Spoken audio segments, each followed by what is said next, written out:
stratégique, les assises nationales des médias, comment confiner les variants qui contaminent ce secteur local et campagne électorale, quel enjeu? Pour analyser toutes ces questions, l'Air du Temps reçoit ce dimanche 16 janvier Gilles Yabi, analyste politique et fondateur du think tank Wati, et René Massiga Diouf, journaliste et docteur en sciences politiques. L'Air du Temps, c'est ce dimanche de 10h à 11h sur iRadio avec Papa Alioune Sarr. 10h, 8 minutes, heure de Bamako. Mesdames et messieurs, bonjour et bienvenue dans votre émission L'Air du Temps, une émission qui va voyager bien sûr, avec à bord deux invités pour décortiquer l'actualité de la semaine dominée par le chaud dossier malien. Nous sommes avec Gilles Yabi, bonjour.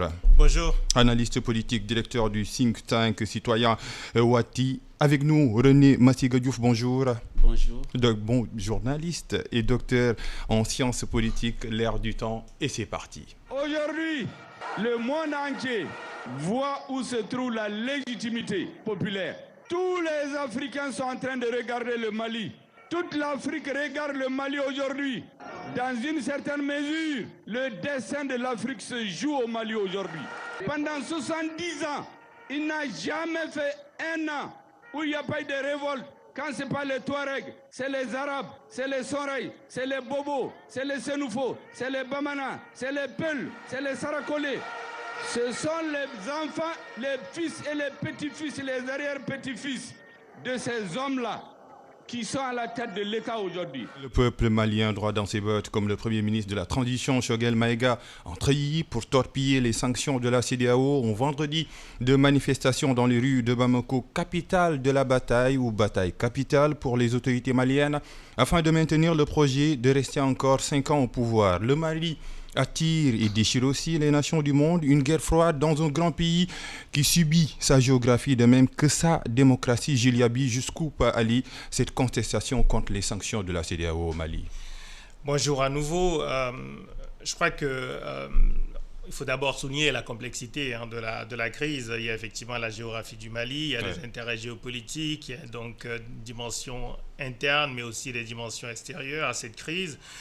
Mais peut-être pour commencer, je dirais que on a un bras de fer qui n'augure rien de bon, ni pour le Mali, ni pour la région et pour l'intégration régionale. Et je le souligne déjà parce que cela me semble être une question extrêmement importante. La CEDEAO a un bilan dans cette région. C'est une organisation qui, jusqu'à maintenant, malgré toutes ses failles, reste considérée comme la communauté régionale la plus avancée, un peu la plus efficace en tout cas, et surtout celle qui est perçue comme étant légitime pour intervenir dans des situations de crise intérieure. Personne dans la région ne remet en cause la CEDEAO lorsqu'elle essaye d'intervenir dans une situation de crise politique ou de guerre civile, par exemple. Donc c'est dommage qu'on soit aujourd'hui dans une situation où beaucoup de citoyens dans la région ne croient plus à la CEDEAO et pensent qu'elle est vraiment, disons qu'elle s'éloigne de ses objectifs fondamentaux d'intégration et de restauration aussi de la stabilité dans le cas du Mali.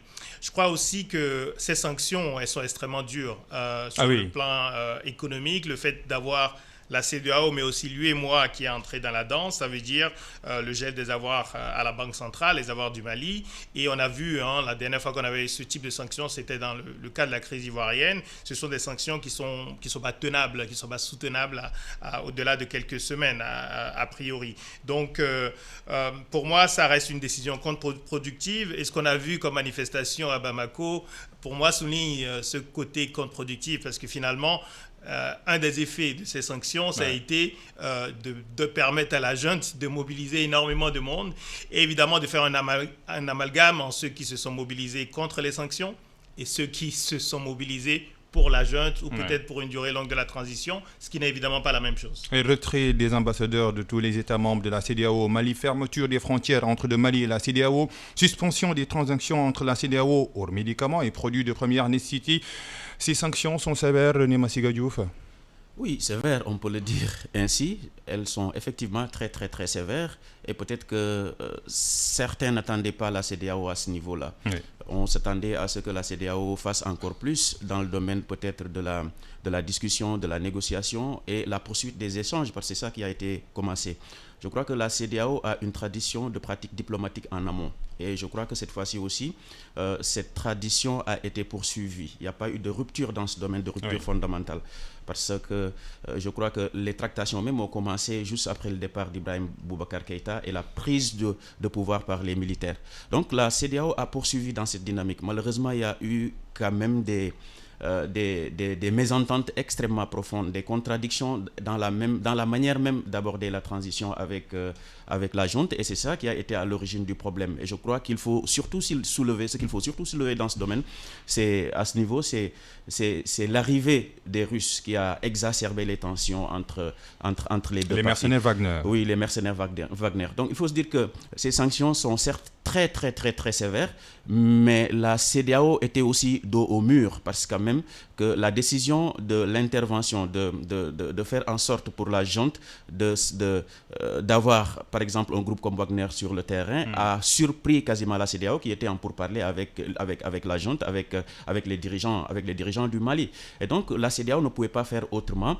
Maintenant que les choses sont ainsi, il faut faire en sorte peut-être de pouvoir recoller les morceaux, de reprendre le fil du dialogue, de faire en sorte que les tensions ne persistent pas, parce que ça risque d'avoir des conséquences négatives sur l'ensemble de l'Afrique de l'Ouest en général.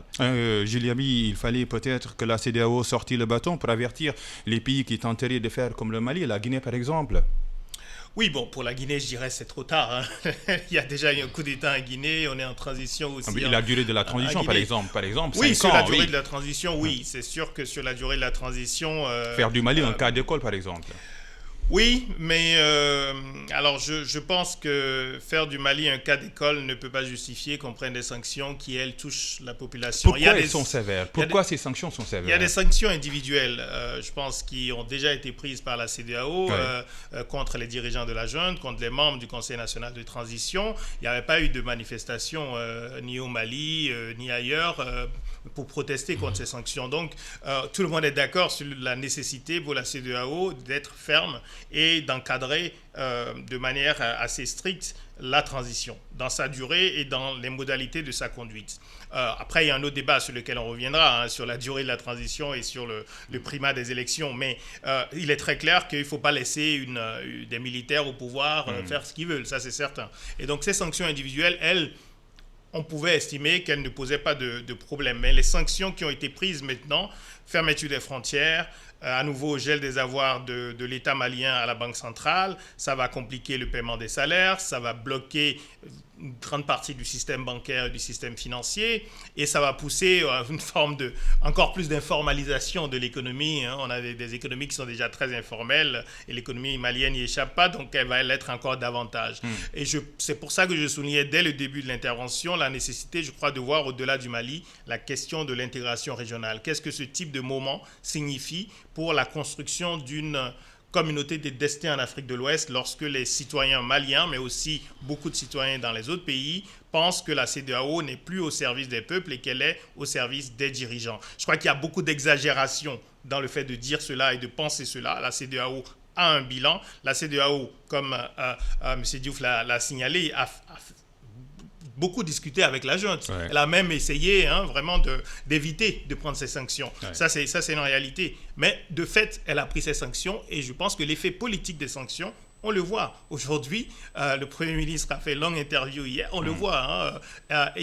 On lui a donné beaucoup d'arguments aujourd'hui pour justement essayer d'unir le peuple malien contre la CEDEAO, et je crois qu'on aurait pu éviter cela en prenant des sanctions plus graduelles et en évitant en tout cas de sortir, je dirais, toute l'armada possible des sanctions tout de suite. En tout cas, le peuple malien, on l'a vu, était dehors, mais les manifestants, René Massigo Diouf, sont-ils contre les sanctions de la CEDEAO ou pour le gouvernement de transition malien? Moi, a priori, la première lecture que j'ai des manifestations que j'ai vues, c'est que d'abord, les manifestants soutiennent le Mali. Donc quand je dis les manifestants soutiennent le Mali, c'est que les manifestants soutiennent en quelque sorte l'intégrité, soutiennent la cohésion, soutiennent le bloc que constitue le Mali, le bloc ROC, c'est un ROC quand même, le bloc dur que constitue le Mali, depuis que les tensions ont commencé à émerger. Et les tensions n'ont pas commencé avec la junte, les tensions ont commencé avec Ibrahim Boubacar Keïta.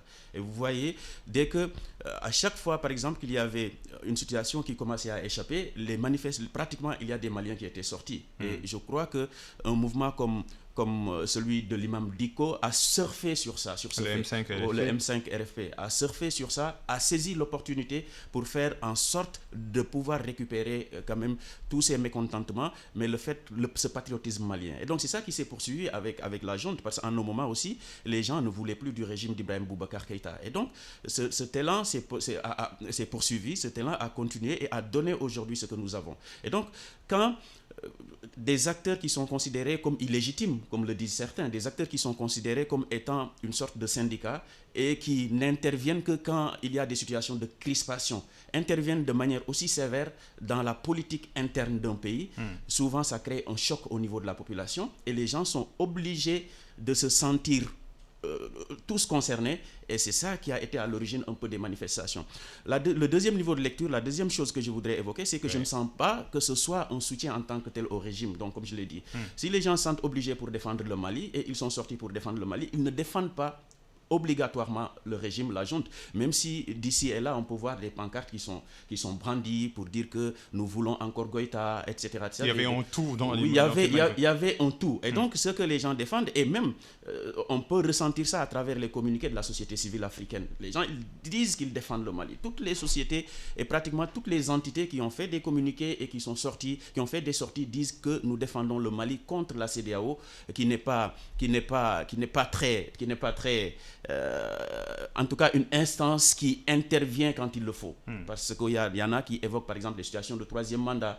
On a aussi 2 poids 2 mesures pour ce qui concerne le Mali, il faut le dire, parce qu'il y a le Tchad qui est dans la même situation. Ouais. Et peut-être qu'on évoquera ça quand on va évoquer pour ce qui concerne les implications géopolitiques et géostratégiques, ce qu'on pourrait considérer comme étant les intérêts majeurs qui se cachent derrière toutes les décisions de la CEDEAO. Mais on se rendra compte que réellement, que peut-être que cette décision de la CEDEAO n'est pas innocente, qu'au-delà de la défense d'intérêts de certains pays et de certains chefs d'État, peut-être qu'il y a des intérêts qui sont défendus à travers ces sanctions. Et exactement, on a parlé un peu de la CEDEAO. Giliaby, parlons un peu du gouvernement de transition. Comprenez-vous une transition de 5 ans? Vous le comprenez? Non, alors en tout cas dans ce cas ce n'est plus vraiment une transition, le mot ne sied plus à cela, c'est effectivement un mandat, il y a pour les pays anglophones même de la région, en tout cas certains d'entre eux comme le Ghana et le Nigeria, le mandat est de 4 ans, donc c'est même plus qu'un mandat. C'est ce que disait Goodluck Jonathan dans certains pays de la région, donc oui, je crois que et proposer cela dans le contexte du Mali, et surtout dans un contexte où il n'y a pas d'unité politique, on est dans une situation de grande division au Mali, y compris au niveau des acteurs politiques civils. Donc, je crois que ça ne pouvait pas être considéré comme étant acceptable, ni par la CEDEAO, ni par un grand nombre d'acteurs maliens. Et je pense qu'il ne faut pas oublier cela.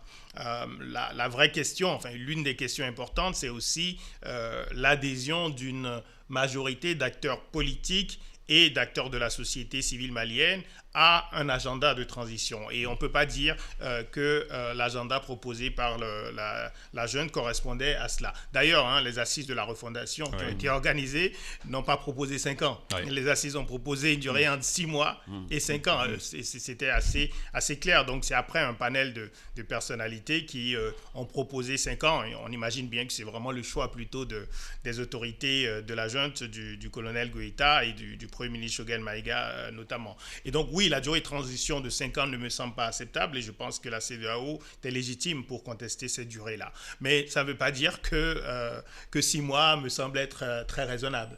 Et ça ne veut pas dire non plus que la question de savoir s'il faut aller... C'est lorsqu'on a un coup d'État, lorsqu'on a des coups d'État récurrents dans un pays, est-ce que la transition doit servir exclusivement à préparer des élections et un retour à un ordre constitutionnel qui, de fait, avait failli ou est-ce qu'il faut, pendant la transition, quand même, poser les bases de changements plus profonds? Je crois que c'est une question qui est légitime. Exactement. En tout cas, parlons toujours d'Assimi Goïta. Ces sanctions sont-elles pour lui un mal nécessaire? Autrement dit, tourner le dos à la CEDEAO et récolter la sympathie du peuple malien, on l'a vu. Oui, c'est ce que cherche la junte actuellement. éventuellement à se rapprocher davantage de la population pour mieux légitimer sa position à l'égard de la CEDEAO.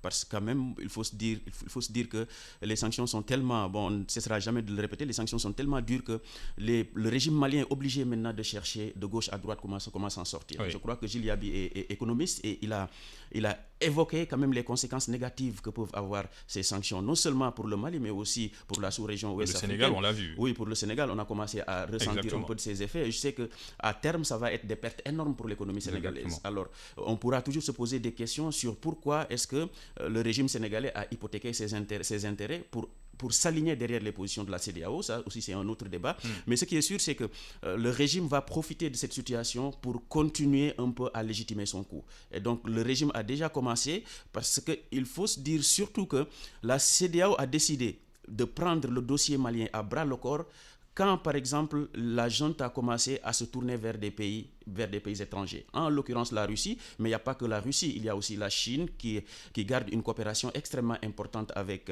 le Mali depuis 2013 d'ailleurs. Ouais. Il y a des accords qui ont été signés dans ce sens. Et les Chinois ont même, en un moment, aidé l'armée malienne à tenir debout, malgré la présence française. Et donc ça, c'est aussi un autre problème qu'il faut évoquer. Mais au-delà de ça, la junte aussi va faire en sorte de pouvoir mobiliser les mouvements qui étaient réticents à participer même à ces assises sur la refondation. Par exemple, l'imam Diko a été très réticent pour ce qui concerne les conclusions, mais aussi il y a des leaders comme Omar Maliko et d'autres leaders qui n'étaient pas très favorables concernant certains points. Et il y en a même qui sont retirés du processus en quelque sorte. Donc ce que cherche le Mali, et surtout le point 8 des contre-sanctions soulevées par la junte à l'égard de la CEDEAO. Le point 8 vise effectivement à intimider ces personnalités politiques. Parce que le point 8 dit, par exemple, en substance, que nous traquerons, nous traquerons tous ceux qui ne s'aligneront pas derrière les positions de la junte, en quelque sorte. Nous les traquerons et nous faisons en sorte de pouvoir les considérer comme étant des traîtres. Vous savez, quand un régime, c'est ça la différence avec la démocratie, quand un régime autocrate contrôle le pouvoir, toute voix discordante est considérée comme une voix de traître, en quelque sorte. Oui. Et donc, on va peut-être vers des situations comme celle-là où le régime sera tenté de contrôler tout le processus politique, tout le processus économique et de profiter de ces sanctions pour s'ouvrir à d'autres groupes.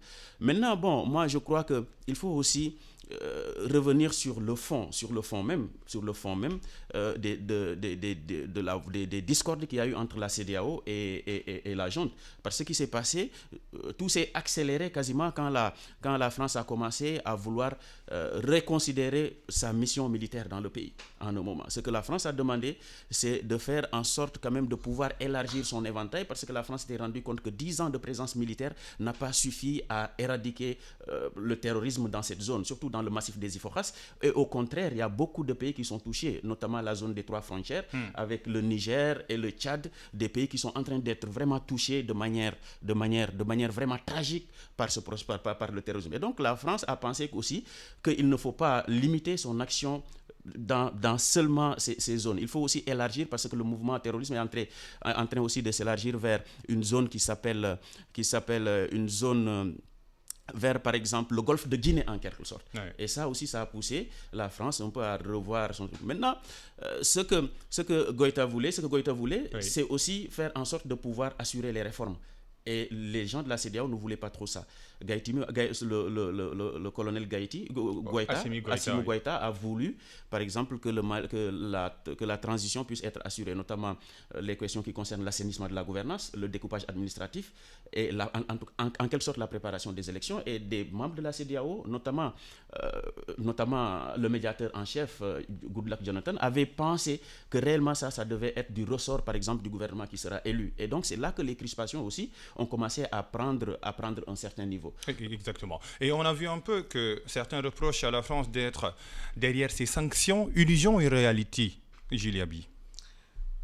Alors, je pense que moi, je tiens toujours aux faits, à l'importance des faits. Je n'ai pas de faits qui me permettent d'affirmer... La France n'est pas derrière, elle est innocente. Non, c'est une décision souveraine de la CEDEAO. Alors, dire que je ne sais pas ne veut pas dire que la France n'a pas d'influence.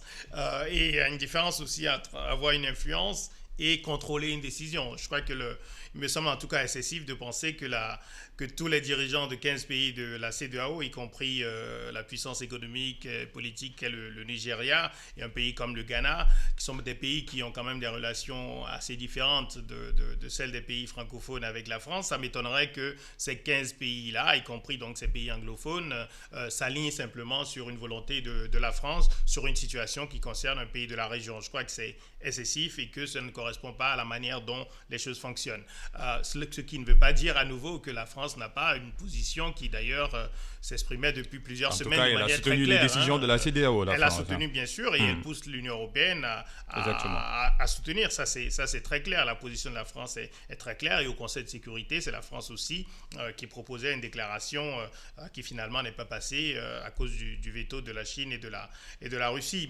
Mais donc bien sûr la position de la France, non seulement elle s'aligne sur celle de la CEDEAO, mais le fait d'avoir la CEDEAO permet à un acteur comme la France de se dire nous on s'aligne sur une position finalement régionale. Et on l'a vu déjà dans d'autres dossiers. Mais à nouveau j'insiste sur le fait que ça ne suffit pas pour affirmer que la CEDEAO décide seulement parce que la France a voulu des sanctions ou a voulu telle posture. Je crois que c'est une manière très simplificatrice de voir les choses et que les chefs d'État de la région ont aussi leurs propres intérêts politiques qui comptent aussi dans leurs décisions qu'ils prennent. Après, je crois aussi que, et c'est pour ça que je fais la distinction entre l'UEMOA et la CEDEAO, les décisions de l'UEMOA, elles concernent finalement la zone franc dans la région. Et c'est la monnaie qui permet d'avoir cet impact extrêmement fort aujourd'hui. Et là, c'est sûr que la France a plus d'impact sur l'UEMOA à travers notamment la Côte d'Ivoire et le Sénégal, qui sont les pays économiquement les plus importants de l'UEMOA. Et que là, aussi, il y a un danger, à mon avis. C'est le fait d'utiliser à nouveau des instruments de coopération, d'intégration, un peu de manière négative pour punir. Et dans un contexte où, comme on le sait, il y avait déjà la punition ne question s'impose-t-elle pas dans ce contexte ? La punition ne s'impose-t-elle pas dans ce contexte ? À nouveau, je pense que la CEDEAO pouvait prendre des mesures, mais je pense que le gel des avoirs à la Banque centrale et donc l'entrée à nouveau en scène de l'UEMOA, je ne suis pas sûr qu'elle était nécessaire à ce stade. Y a-t-il pas un parallélisme formel, par exemple, entre la durée de la transition, qui semble un peu irréaliste, et les sanctions de la CEDEAO ? Non, je ne pense pas. À nouveau, il faut séparer les questions, serrer les questions. Une question fondamentale est de savoir si dans le contexte d'un pays en grave crise depuis une dizaine d'années, où les acteurs internationaux, y compris les acteurs régionaux, y compris la CEDEAO, n'ont pas pu apporter une réponse satisfaisante en termes de sécurité, de restauration de l'État au Mali, même si la responsabilité majeure demeure malienne. On ne peut pas, dans le contexte d'un pays comme celui-là, où les populations, pour la grande partie, se débrouillent quotidiennement pour survivre, on ne peut pas prendre des sanctions qui touchent ces populations-là et estimer que c'est, au fond, pour punir les leaders d'une période de transition et des gens qui ne sont pas élus, qui sont venus par la force, mais qui sont là. Donc, à nouveau, c'est pour ça que les sanctions individuelles ont été inventées. Ça permet de véhiculer un message différent, un message directement à des personnes qui sont responsables d'une aggravation d'une situation politique et des sanctions qui, elles, concernent l'ensemble d'un pays et qui créent, comme je l'ai dit à nouveau, un effet politique qui est contre-productif puisqu'aujourd'hui, la junte, finalement, elle est quasiment plus forte. Et d'une certaine manière, personnellement, je ne pense pas que ce soit les leaders de la transition qui paient le prix le plus élevé à ces sanctions économiques si elles venaient à durer dans le temps. En tout cas, les sanctions ne concernent pas les produits alimentaires, médicaux et les hydrocarbures. Merci à Mamoudou Abouakad qui nous suit sur e-radio, qui reçoit dans l'air du temps Gilles Yabi, économiste, analyste politique et directeur du think tank Wati, et René Massiga Diouf, journaliste et docteur en sciences politiques. René Massiga Diouf, le dossier russe des Wagner s'est-il enchevêtré dans les décisions prises par la CEDEAO contre le Mali ? Oui, incontestablement, ce dossier a été celui qui a le plus créé les tensions, ou du moins le dossier qui a le plus amené les tensions à des niveaux quand même qui n'étaient pas ceux qui étaient espérés auparavant. Parce que quand même, quoi qu'on dise, il y avait toujours le dialogue et une poursuite des négociations et une poursuite en fait des pourparlers. Et je crois que ces pourparlers même pouvaient aboutir à un accord très sérieux avec la CEDEAO. Donc il a fallu que le dossier russe pour que les crispations soient beaucoup plus exacerbées en quelque sorte. Et moi, je crois qu'au départ, comme je le disais au départ, les points névralgiques étaient l'organisation des élections et puis les réformes. Et ça, par exemple, il faut dire qu'il y avait toujours quelque chose qui pouvait être trouvé entre la CEDEAO et le truc. Maintenant, le dossier russe était inacceptable pour les Français. Parce que quand même, il faut se dire que la France est en perte de vitesse dans ses ex-colonies, ce qu'on appelle ses précarés, notamment en Centrafrique. Par exemple, on a vu que ce groupe a pris pratiquement le contrôle du pays, du moins dans le domaine sécuritaire. Parce qu'il y a une force des Nations Unies qui est sur place en Centrafrique, mais pratiquement, c'est le groupe Wagner qui contrôle certains points névralgiques de l'administration et demander, et il paraît que même jusqu'aux douanes, jusqu'au service des douanes, je veux dire, jusqu'au service des douanes, pratiquement c'est le groupe Wagner qui contrôle pour pouvoir se payer.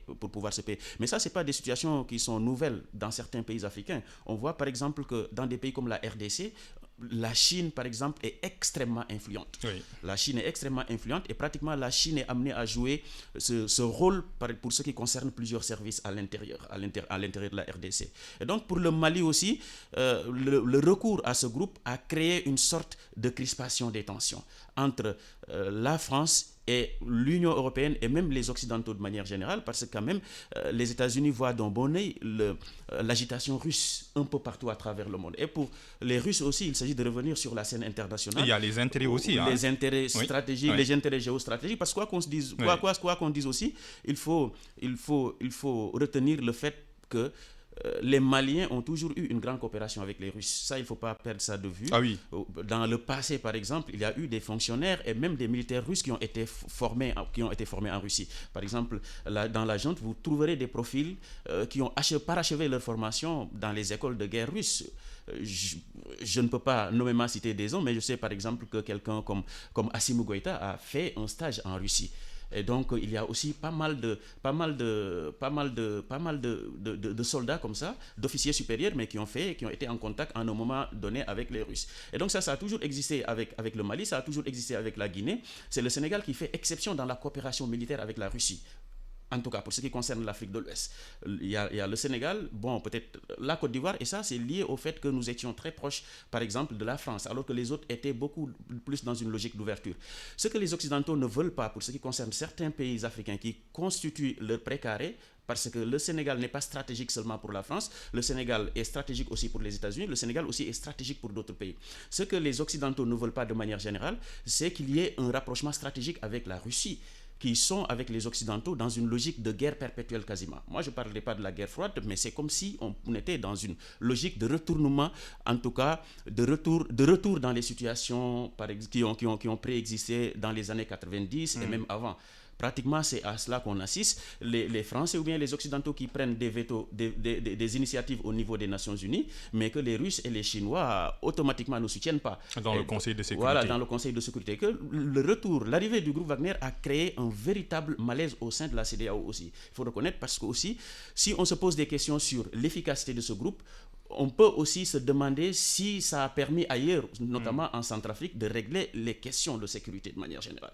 Et on sait qu'il y a des éléments qui sont très proches de ces groupes, qui sont présents aussi en Libye, qui sont aussi en Syrie, et qui sont dans pas mal de pays en guerre, qui sont considérés comme très proches de la Russie. Exactement. Si nous sommes au Mali, nous y restons, mais pas dans n'importe quelle condition, les mots de Jean-Yves Le Drian. La France reste et prépare aussi des sanctions, mais pourquoi, Gilles Yaby, le Mali attire tant les nations du monde? Pourquoi? Qu'est-ce qui est derrière tout ce débat-là autour du Mali? Peut-être deux ou trois choses quand même. D'abord, par rapport à la question de la Russie et de Wagner. Parce qu'évidemment, c'est un lien aussi avec votre question, de manière plus générale, sur l'intérêt du Mali. La première chose, c'est de dire, au fond, que ce qui a permis et ce qui permet aux militaires de Bamako d'avoir un argumentaire en faveur d'une diversification de leurs partenaires sur le plan sécuritaire, c'est évidemment le fait qu'en 10 ans, on ait eu un résultat qui n'est pas convaincant du point de vue de l'intervention internationale. Évidemment, la force la plus importante est même la s'il force faut saluer française. celle de François Hollande pour bien sûr, endiguer un peu la poussée djihadiste. Bien sûr, mais le problème c'est que évidemment là on est 10 ans après. Cette année on est en 2022. Oui. La crise la structurelle multidimensionnelle malienne a commencé en 2012 et donc on est quand même 10 ans après. Donc évidemment on n'est plus dans la célébration de la victoire ponctuelle des Français et de la libération des villes du nord du Mali. À cette époque, évidemment, les populations célébraient François Hollande, on s'en rappelle, mais là, on est totalement dans une époque différente, parce que 10 ans après, le pays ne s'est pas du tout stabilisé, au contraire. L'insécurité est passée du nord au centre et ensuite aux frontières et au-delà des frontières. Le Burkina Faso, en 3 ou 4 ans aujourd'hui, est un autre pays qui est profondément déstabilisé dans la région et pour lequel on est très inquiet. Donc, 10 ans après, on voit bien que cette intervention française, mais aussi, par exemple, les missions de l'Union européenne de formation de l'armée malienne, il y a une mission un peu équivalente au Niger. Là aussi, on se pose des questions sur l'efficacité de ces dispositifs-là qui coûtent très cher, qui traduisent l'implication d'acteurs extérieurs importants, mais qui ne donnent pas nécessairement de résultats pour les populations en termes de protection. Et donc, c'est ça qui permet aux Maliens de dire, puisque vous n'y arrivez pas, nous allons aller chercher les Russes. Et je pense que René Massiga Diouf l'a signalé, c'est important. Historiquement, la Russie est un partenaire important du Mali. Sous Moussa Traoré, une grande partie de l'équipement militaire malien venait de la Russie. Et d'ailleurs, Choguel Maïga le signale à nouveau en disant nous avons acheté des équipements à la Russie et au fond, nous avons besoin de formateurs qui vont venir former notre armée puisque ce sont des équipements, y compris des équipements aériens. Même s'il y a la Russie et les mercenaires. Oui, non, exactement. Et ça, c'est la deuxième question. C'est la question des mercenaires. Évidemment, je ne dis pas que le fait d'avoir, d'une part, des Russes qui viennent s'ajouter à une présence sécuritaire déjà multinationale est trop importante. Je ne suis pas sûr que ça va améliorer la situation. Et d'avoir des mercenaires en plus, non seulement au Mali, mais dans la région, d'avoir Wagner, je ne suis pas en tant que citoyen des pays de la région rassuré. Je ne pense pas que ce soit nécessairement une direction à encourager. Mais de fait, à nouveau, il y a quand même une préoccupation légitime, y compris des populations maliennes, de se dire personne finalement ne nous protège et donc peut-être que les Russes vont nous permettre d'avoir une meilleure efficacité opérationnelle. Je ne suis pas convaincu que cela arrivera. Et sur le rapport entre le Mali et la Russie, même, ce n'est pas seulement les militaires, même Choguel Maïga a été formé en Russie. Il y a beaucoup de Maliens civils qui ont été formés en Russie à cause de ce lien qu'il y avait à l'époque et donc ce n'est pas quelque chose de fondamentalement nouveau. Et même Bandao, l'ancien président de transition, beaucoup d'autres militaires ont été formés en Russie. Donc la coopération, disons, d'État à État entre le Mali et la Russie, il me semble difficile de nier aux Maliens le droit d'avoir une coopération militaire avec les Russes. Par contre, il faut par contre qu'ils soient conscients que derrière un basculement de partenaires, il y a aussi des conséquences, y compris économiques, parce que lorsque vous voyez l'Union européenne, vous avez la coopération militaire, mais vous avez aussi un acteur majeur sur le plan économique. L'Union européenne, au Mali, comme dans tous les pays de la région, donne beaucoup dans beaucoup d'autres secteurs.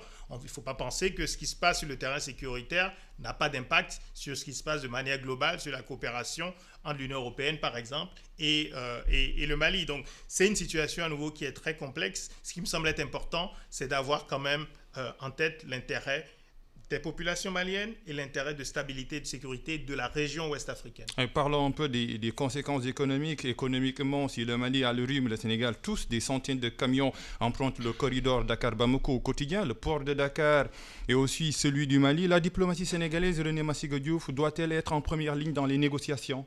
Ah oui, évidemment.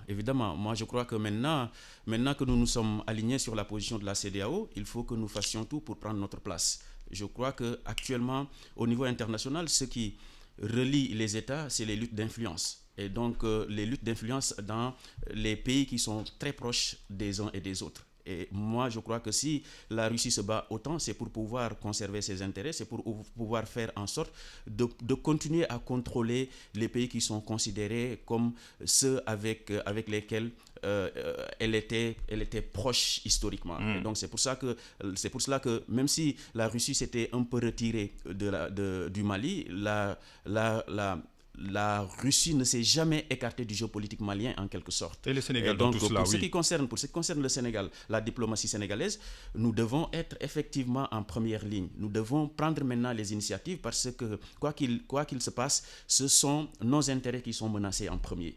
Je crois que le président n'a jamais perdu de vue cela. Macky Sall a eu dans le passé à refuser des sanctions contre le Mali. Et c'est arrivé, je crois, pendant 2 à 3 réunions de la CEDEAO quasiment, au cours desquelles la partie sénégalaise a dit non, nous ne voulons pas de sanctions contre le Mali, nous ne voulons pas de sanctions contre le Mali parce que des sanctions contre le Mali toucheraient encore beaucoup plus le peuple sénégalais que le peuple malien. On parle en 300 et 400 milliards de pertes économiques. Oui, c'est énorme pour l'économie sénégalaise. 300 milliards quand même, c'est beaucoup, c'est même trop pour trop de pertes pour une économie comme la nôtre.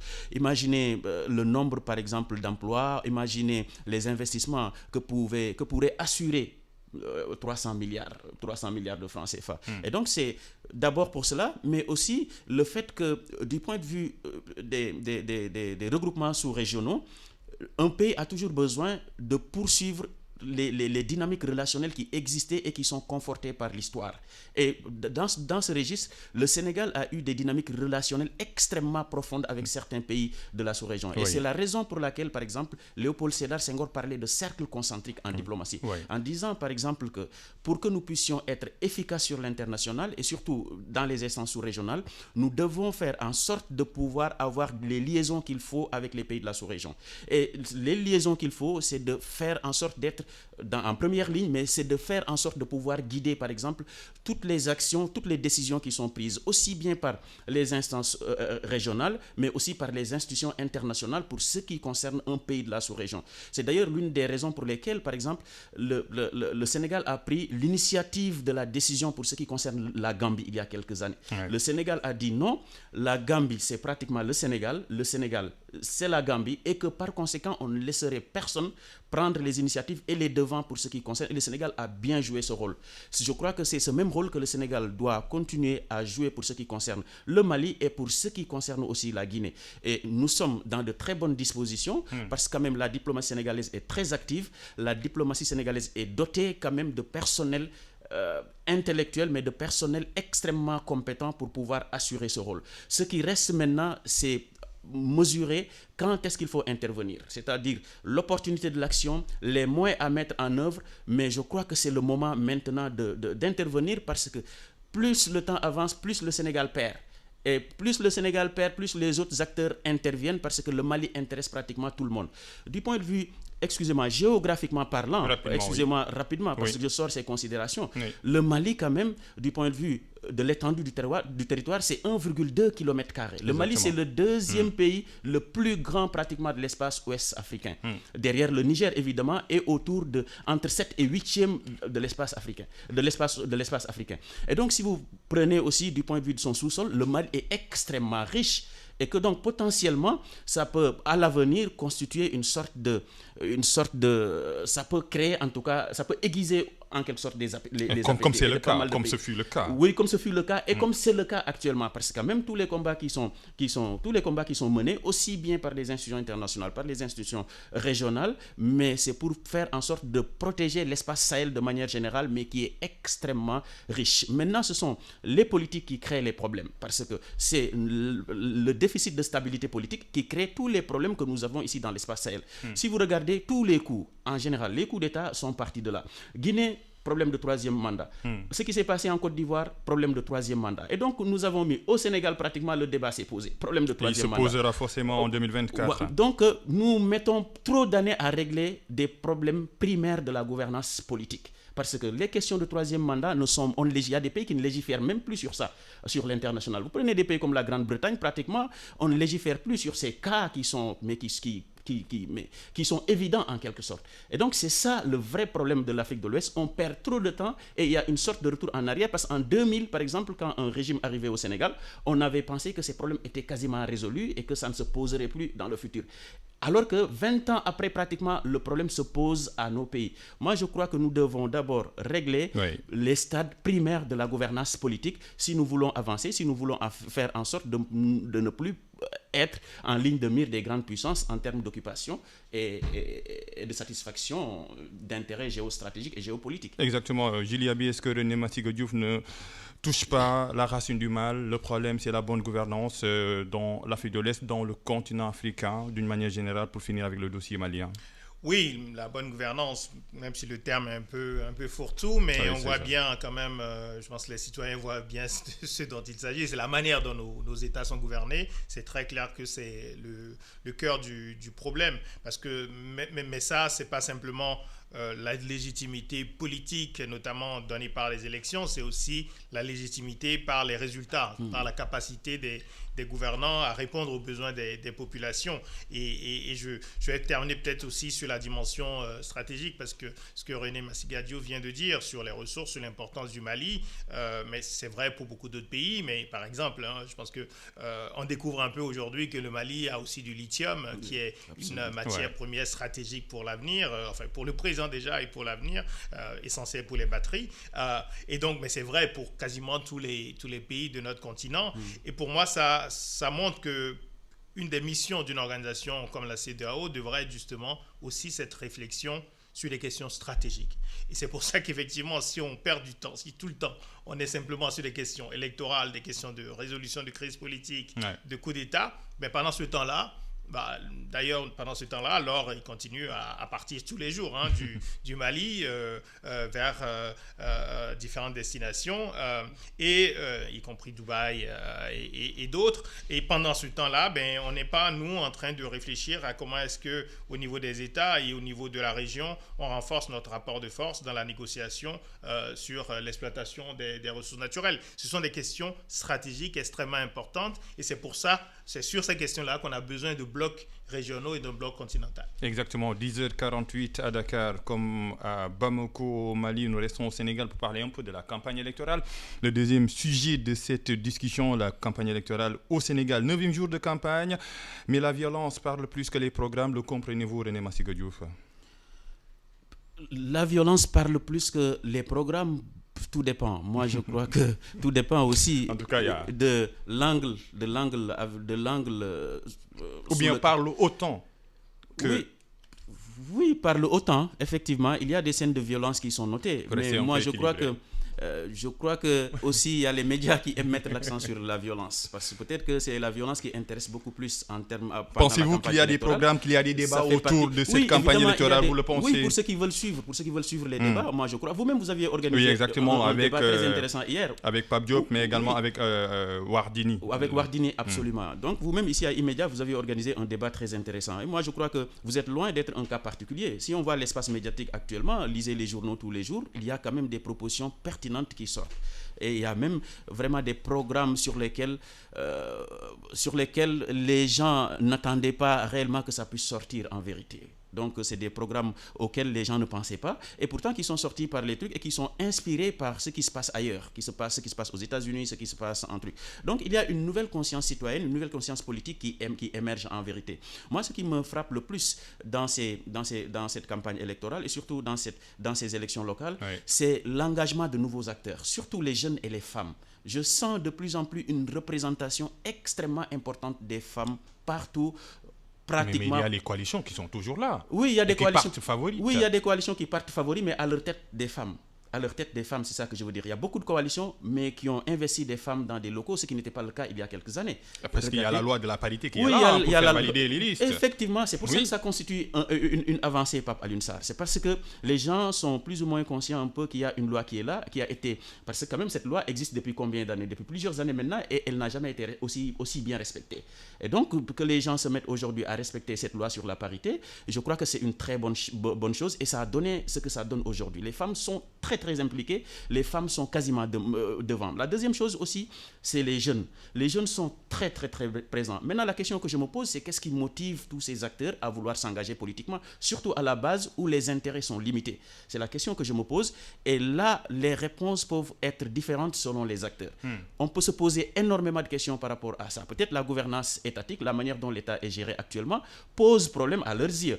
Et qu'il faut s'engager pour pouvoir être à certains niveaux. Ça peut être une réponse plausible. Ou bien est-ce que les acteurs sont de plus en plus conscients pour pouvoir faire prévaloir ces idées et poser des actions concrètes, il faut s'engager politiquement. Il ne suffit pas seulement d'être derrière des claviers, il ne suffit pas seulement d'être sur les réseaux sociaux pour pouvoir changer quelque chose dans la vie. Et peut-être que ça aussi, ça peut être un deuxième niveau de lecture. Et le troisième niveau de lecture, évidemment, c'est peut-être qu'en s'engageant, certains acteurs arrivent à assouvir leurs intérêts plus ou moins personnels. Exactement. En tout cas, je parlais tout à l'heure de la violence. Il y a eu la charte de non-violence qui a été signée par des candidats. Pensez-vous, pour ces élections locales, que cette charte-là, Julie Abi, peut avoir un effet pour atténuer un peu la violence dans cette campagne? Oui, je crois qu'il y a eu pas mal de débats autour de cette charte et du fait que certains acteurs n'ont pas souhaité signer la charte en estimant que la violence vient peut-être d'un camp plus que d'autres ou du camp qui a plus de ressources que les autres. Mais oui, je pense qu'on ne peut pas s'opposer sur le principe d'une charte de la non-violence et peut-être que d'ailleurs cela a déjà quand même eu un impact. Nous, il y a quelques semaines, en décembre dernier, on organisait avec Wati et notre partenaire Konrad Adenauer une table ronde autour des enjeux de ces élections. Et c'est vrai qu'on avait parlé beaucoup des risques de violence. Il y avait une crainte importante que finalement la campagne se résume à des incidents violents. Je crois que ce n'est pas tout à fait le cas. Il y a de la violence, mais il faut analyser localité par localité. Il y a aussi du vrai débat local. Et ça, c'est intéressant à souligner.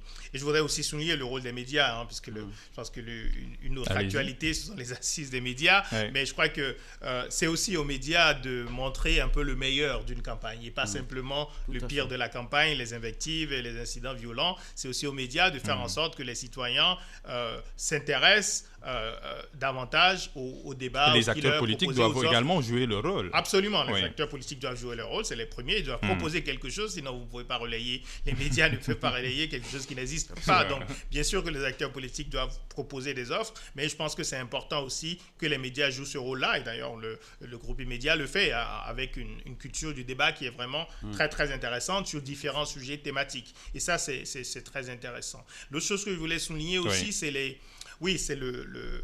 des éléments positifs. Je pense qu'il y a quand même des choses qui bougent au niveau de la société. Là encore à Wati, on a un site Sénégal Politique avec notre partenaire toujours Konrad Adenauer où on examine les dynamiques locales. Et on a fait des entretiens avec des élus locaux, 40 entretiens, des entretiens avec des jeunes Sénégalais qui expriment leurs aspirations. Et je crois que là, on voit une envie de renouveler la politique. C'est chez les jeunes, chez les femmes. Et au niveau des élus locaux, il faut souligner quand même aussi qu'il y a des élus qui ont fait un excellent travail.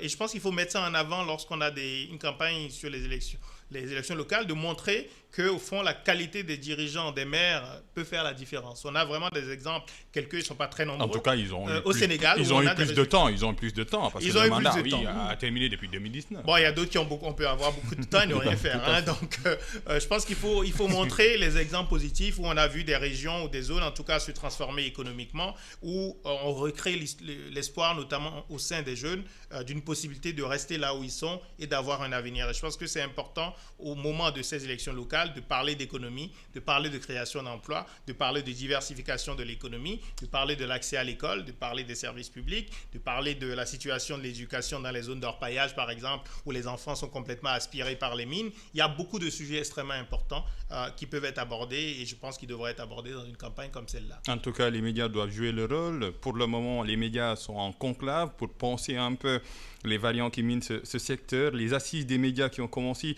depuis le jeudi, des assises pour assainir les médias ou bien la presse sénégalaise. René Massiga Diouf, ces assises viennent-elles à temps? Oui, les assises viennent à temps, je ne sais pas trop, parce que quand même, il faut constater qu'il y a des initiatives qui ont été mises en œuvre dans cet objectif depuis quelques années. Hein. Il y en a beaucoup, il y a beaucoup d'initiatives qui ont été prises. Et donc, peut-être que c'est une initiative parmi tant d'autres, ou bien une initiative encore qui vient remettre cette question au goût du jour. Mais depuis 20 ans, pratiquement, les acteurs de la presse réfléchissent sur leur profession. Depuis pratiquement plus de 20 ans, commencer par les mutations qui ont donné naissance à une jeune organisation comme la Convention des jeunes reporters, les mutations qui ont donné naissance aussi à une organisation comme la CAP, la Confédération, je ne sais pas, des acteurs de la presse, des associations de presse en tout cas, et donc qui est une organisation faîtière et qui a fait un excellent travail. Aussi des mutations qui ont donné naissance à un organisme de régulation, une organisation de régulation comme le CORED, par exemple. Et ça aussi, c'est important. Donc c'est pour vous dire que les acteurs réfléchissent depuis plus de 20 ans parce qu'ils sont conscients des enjeux qui se cachent derrière les médias et ensuite des faiblesses de leur profession. Aujourd'hui, peut-être le temps ne nous permettrait pas de pointer du doigt des éléments vraiment objectif de cette situation, mais on retiendra que les médias, pour ce qui les concerne, aussi bien du point de vue de la gouvernance que du point de vue des modèles économiques, mais posent problème. Et pourquoi ça pose problème? Pourquoi il y a tant de liaisons entre médias et pouvoir? Pourquoi il y a tant de liaisons entre médias, hommes politiques, hommes d'affaires? Pourquoi il y a-t-il autant de liaisons entre médias et les hommes et les milieux économiques? Mais c'est parce qu'il y a au fond et derrière un problème qui se cache et qui peut être lié un peu à la précarité. Lequel? Oui, ça peut être lié à la précarité, et la précarité ne touche pas seulement l'organe de presse, la précarité touche aussi les médias. Et ensuite, il y a la question, pour aller vite, il y a la question du traitement des journalistes à l'intérieur même des médias. Et c'est ça que vient peut-être rectifier le nouveau code de la presse, mais ce n'est pas encore réglé. Puisque vous verrez à l'intérieur d'un média, d'un organe de presse par exemple, mais quelqu'un qui a un bac plus 4 et qui a le même niveau, par exemple, que quelqu'un qui est au CM2 ou bien quelqu'un qui a le BFM, si cette personne-là est nommée, et ça existe pratiquement dans les médias. Le temps ne nous permet pas de développer, mais sinon, je serais allé encore beaucoup plus loin sur cette question. Ça pose aussi le problème de la précarité, mais aussi il y a le problème des rémunérations. À la fin du mois, par exemple, les journalistes ne sont pas payés à la hauteur des tâches qu'ils accomplissent par jour.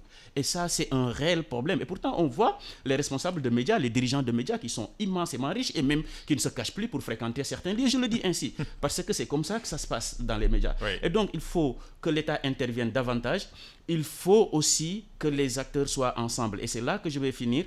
Pour ce qui concerne l'organisation de ces assises, je vois que pour des organisations qui devaient être ensemble, il y a des voix discordantes. Le CEDEPS, vous parlez du CEDEPS. Le CEDEPS n'a pas encore pris part à ces assises et je crois que ce n'est pas normal. Et le CEDEPS qui a parlé un peu de délai, rapidement. Oui, de délai rapide, mais ce n'est pas que ça. Parce que ce que pense le CEDEPS, c'est que ces organisations, en tout cas en toile de fond, cette organisation devait être assurée par la Confédération, comme je le disais, des associations de presse de manière générale, et non par le SYNPICS, qui est une organisation parmi tant d'autres organisations de la presse sénégalaise. Ça peut se comprendre, mais c'est par le dialogue qu'on peut arriver à faire de sorte que les acteurs de la presse puissent regarder vers une seule direction, parce que s'ils ne le font pas, malheureusement, la presse va continuer à en pâtir. Et c'est un journaliste qui parle, on comprend un peu la passion. En une minute, il faut changer de modèle économique, s'arrimer un peu à la révolution technique pour les médias, pour un peu déconfiner l'économie qui semblerait être morose, ou c'est le cas? Oui, alors rapidement, effectivement, je pense que René Diouf, qui connaît très très bien le sujet, a dit énormément de choses. Je vais peut-être juste rajouter le fait, selon moi, que d'une part, souvent on fait des assises dans nos pays sur différentes questions, les médias, l'éducation, etc. Et parfois on a le sentiment qu'on ne part pas des dernières assises, c'est-à-dire des recommandations qui avaient été formulées pour savoir qu'est-ce qui a été mis en œuvre. S'il n'y a pas de suivi, voilà, on a un peu l'impression d'un éternel recommencement. Et je terminerai peut-être par aussi... Pour moi, si on doit réfléchir sur les médias, et comme sur les autres sujets, je ne suis pas sûr qu'il faille seulement chaque fois avoir les acteurs d'un secteur pour pouvoir proposer des choses nouvelles pour le secteur. Je crois qu'il faut aussi élargir à des acteurs de la société qui voient l'évolution de ces médias et qui ont des contributions, je pense, très importantes à faire. Lorsqu'on est entre soi, on n'a pas nécessairement la capacité réellement d'innovation qu'il faut pour sortir un peu sortir des problèmes qu'on connaît depuis des décennies. Enracinement et ouverture. Jiyabi et René Massiga Diouf, merci d'être là. Vous étiez les invités du dimanche de l'émission L'Air du Temps qui recevait, Djiliabi, directeur du think tank Ouati, mais également analyste politique, et René Massiga Diouf, journaliste et docteur en sciences politiques. La partie technique comme la partie digitale gérée par Biran Sissé. 11h, le flash d'information. Après ce flash, vous avez rendez-vous comme d'habitude chaque dimanche avec le jury du dimanche de Mamoudi Ibrakan. Bonne suite des programmes sur iRadio. Vous écoutez iRadio 90.3, la première radio